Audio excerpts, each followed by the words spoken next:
It does not look like it was a great night for state Senate Democrats here in New York, and that mirrors, quite frankly, some of these expectations for Democrats in other states. Coming into election night, New York Democrats held 40 out of 63 seats on the state Senate, and there was talk that the Dems might be able to secure a two-thirds supermajority up in Albany. But after winning several traditionally Republican districts in 2018, it seems like voters are sending many of those seats back across the aisle, taking the supermajority off the table.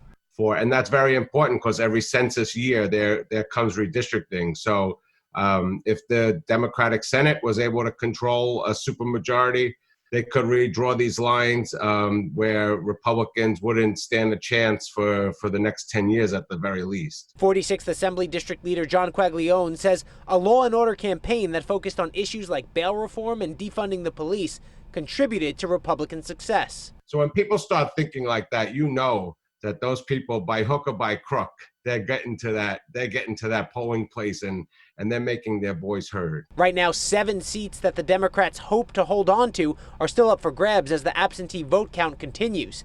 PBA President Pat Lynch saw the incoming red tide as a clear victory on election night. While we wait for every valid ballot to be counted, it is already clear that New Yorkers have rejected the anti-police, anti-public safety extremism of the Democratic Party's radical wing, he said in a statement. However, the night wasn't a total disappointment for Dems, who managed to flip a few seats in central and western New York. Democratic strategist Trip Yang says upstate could become more of a focus for Democrats in future elections. If they're constantly on defense, they put themselves at a disadvantage. They really need to focus on hyper-local issues. I do think that's how candidates like Samra Brook were able to flip a state Senate seat.